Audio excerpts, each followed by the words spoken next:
যদি নিজেকে বদলিয়ে ভালো কিছু হতে পারে তাহলে নিজেকে বদলানো খুব ভালো। আমি ছোট ছোট কথাকে মনে কখনোই লাগাই না। আমার পেছনে বা সামনে কেউ কিছু বললে আমি সেটাকে অপমান ভাবাও ছেড়ে দিয়েছি। আমার কাউকে প্রমাণ করানোর কিছু নেই যে আমি ভালো না খারাপ। যদি কারোর কাছে আমাকে ভালো লাগে তো খুব ভালো, আর না ভালো লাগে তো আরো ভালো। আমি কখনোই কারোর কাছে মহান হতে চাই না। কেউ আমাকে বুঝুক আর নাই বুঝুক, আমি নিজেকে ঠিকই বুঝি। সকলের কাছে তো যাই করো না কেন সবকিছুই খারাপই লাগে।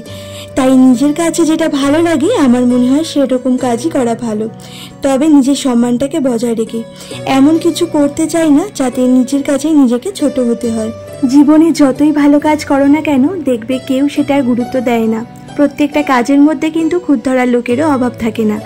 তাই কে কি বললো সেটা না ভেবে নিজের মনের কাছে যেটা শান্তি লাগবে তেমন কাজ করাই ভালো।